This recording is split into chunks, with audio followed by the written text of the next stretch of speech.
All right, guys and gals, take a look. Today we're going to be looking at what is known as triangle inequality. And different than what we've done before, instead of looking at angles and sides and trying to figure out what's smaller, which larger, today we're going to see what kind of triangle is even possible. For example, if I have a triangle like this,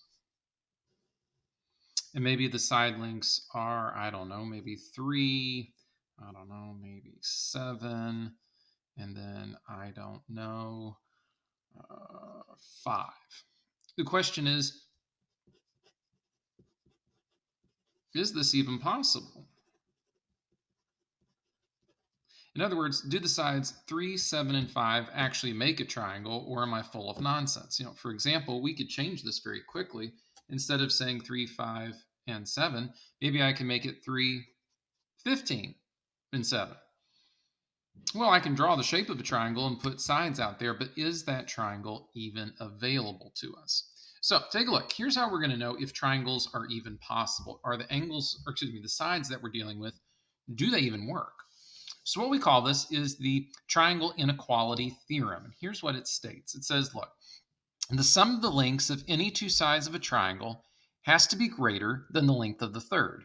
So in other words, if I took sides AB and BC and add those together, it should be greater than that third side. So on and so forth. So I could start with the other sides and work it out the same way. And this makes sense. For example, if we go back to this triangle, and if we use the original that I had there in blue, and let's say, for example, I took the 3 side and the 7 side and I straightened them out.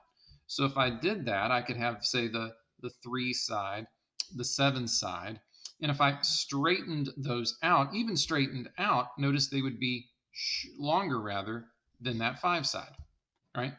So in other words, that inequality has worked. However, if we take what we did in red for 15,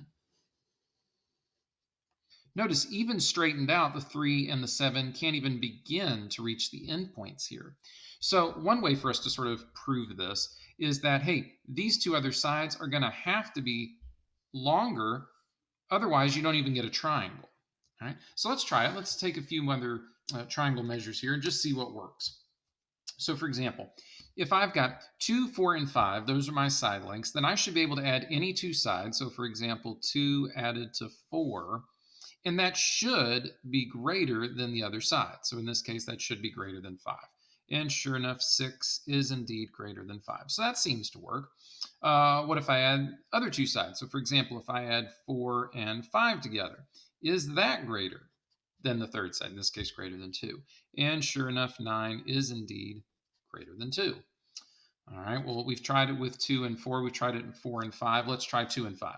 So if I add 2 and 5 together, is that greater than our other side? In this case, 4. So 7 is greater than 4. So cool. This is a triangle. Because notice, all three inequalities worked. All right, let's try this next one. Well, right off the bat, I can see that we're going to have a problem. Take a look. If I take 6 and add it to 8, I'm supposed to get something that's greater than 14. Well, if I add 6 and 8, I get 14 exactly. So 14 is not greater than 14. Again, take a look. We'll do something similar to like what we did up here. If I took my side lengths, in this case 6 and 8, and straightened them out, so didn't try to make a triangle with it, just straightened it out, that third side, in this case 14, would be exactly the same length. So there's no way for me to put a bend in there to get a triangle. So in this case, not a triangle. All right. So one of the things we're going to do today is try different triangles and just see what works. Sometimes they will, and sometimes they won't. So let's try a few. Let's see what we can figure out. So for example, this first situation, we're going to determine whether the given measures can be lengths of the sides of a triangle. We'll write yes or no and explain. So for example, this first one that I grabbed, 3, 4, and 5. Well, I'm going to say yes, Definitely a triangle. Number one, I know it's a Pythagorean triple. 3, 4, 5 are the sides of a right triangle. But notice if I add 3 and 4 together, that's 7, still greater than 5. If I add 4 and 5 together, that's 9, still greater than 3. And if I add 5 and 3 together, that's 8, still greater than 4. So it works, all right? That triangle, oh, turn that over. Our triangle inequality theorem seems to be holding. All right? Let's try, get our sheets together here. Let's try another one. In this case, I've got 5, 15, and 10. Well, I noticed that if I take 5 and add it to 10, I'm supposed to get something greater than 15, and that's not true. I end up with something exactly equal to 15. So this is not a triangle. So definitely no, not a triangle. All right. Well, let's try this next one. If I add 30.1 and then 0.8, that would give me 30.9.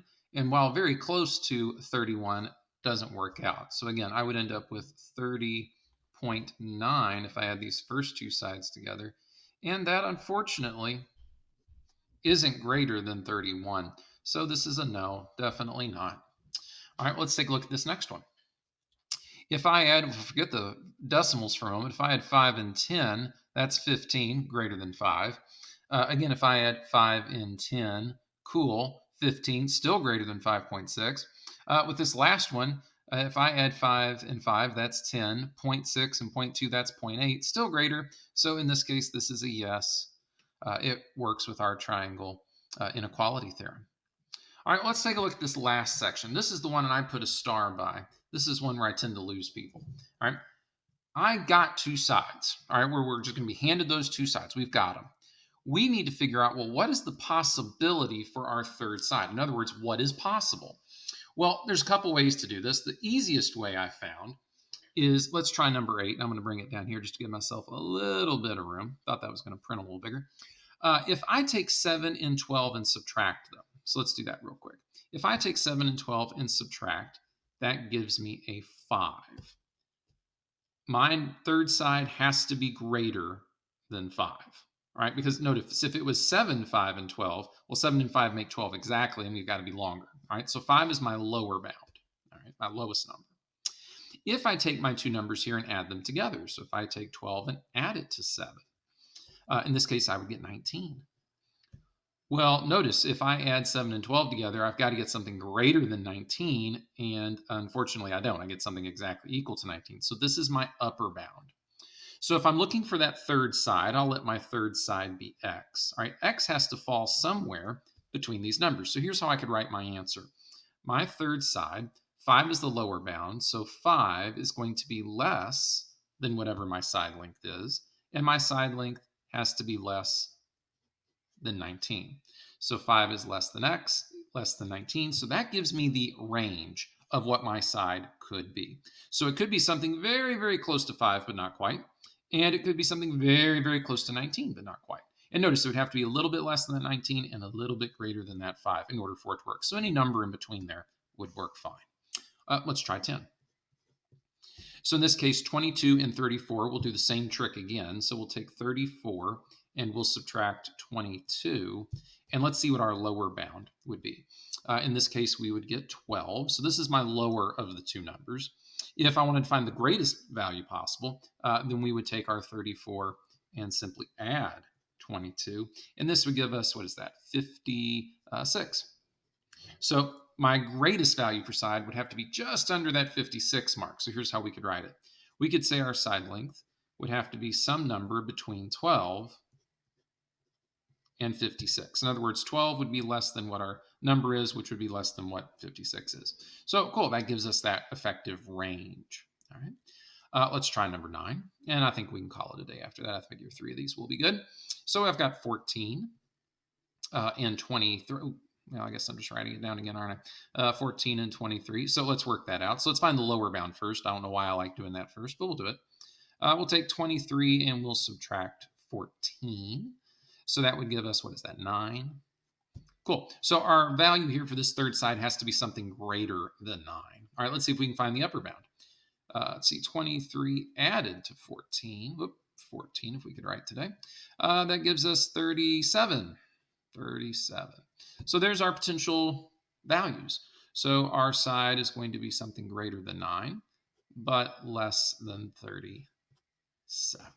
All right. So again, we're looking for what's possible in this part of the world. So again, do our three sides even work? Yes or no? And then what side lengths are even possible? So if I have a triangle that has side lengths of 7 and 12, then I know I'm looking for a third side that's going to be a little bit greater than 5 or a little bit less than 19, somewhere in between. All right, let's try another idea. This is one that we've talked about all year, and we've sort of taken it for granted. Let's talk about it. The shortest distance between a point and a line. All right. This theorem, not really a name, the perpendicular segment from a point to a line is the shortest segment from that point to the line. So in other words, what this particular theorem is telling us, for example, if I've got line AB and we've got point P, if I draw a perpendicular line through P to AB, and for some reason it's talking about point Q, and I guess point Q didn't print. Here we go. That distance from P to Q is the shortest distance possible. Because notice, anytime I angle off that, that distance becomes greater. The question, of course, is how do we prove it? So I knew you wanted to. Let's prove it. Oh, if we can get the pages separate. Take a look. Here's a proof for what we're talking about there. So what we've done is we've got our line, AB. We've got a segment from A to B there, or excuse me, P to B there. Oh, good Lord, P to A, if I could talk.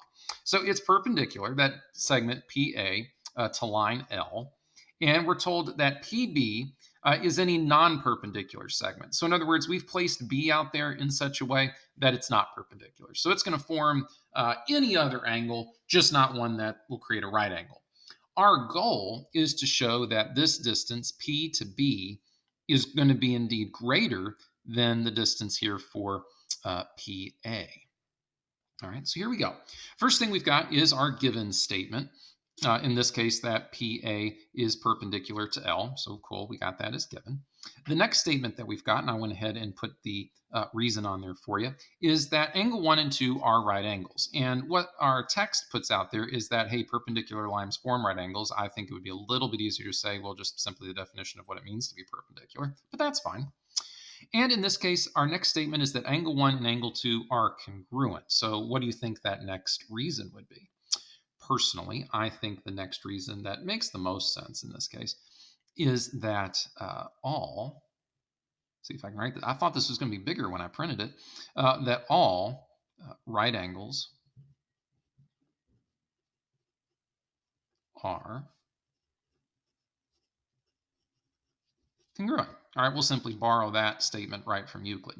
All right, our next statement seems obvious, and hopefully we're comfortable with this now. We're going to go from congruence here down to equality. So the measure of angle 1 is equal to the measure of angle 2.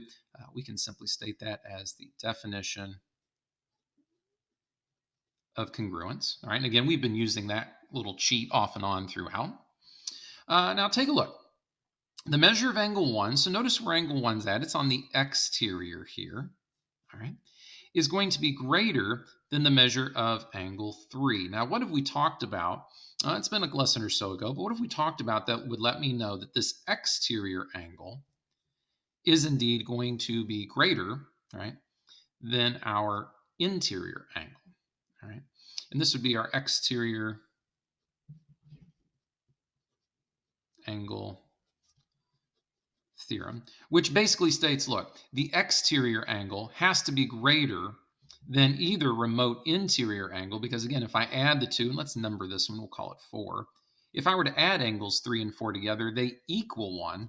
Therefore, 1 has to be greater than either 3 or 4. So that's what we're stating here. All right. Notice we could also say that the measure of angle 2 is greater than the measure of angle 3. Okay, we know that by a simple substitution step, right? 1 and 2 are equal, so I could simply take measure of angle 1 out, put measure of angle 2 in its place. No harm, no foul. That brings us to our last piece here. So take a look. I now know that PB, so this segment here, has to be greater than PA, this segment here. And we talked about this in our last video. We said, look, sides opposite a larger angle have to be longer than the side opposite a smaller angle. So in this case, we'll just sort of duplicate that. So sides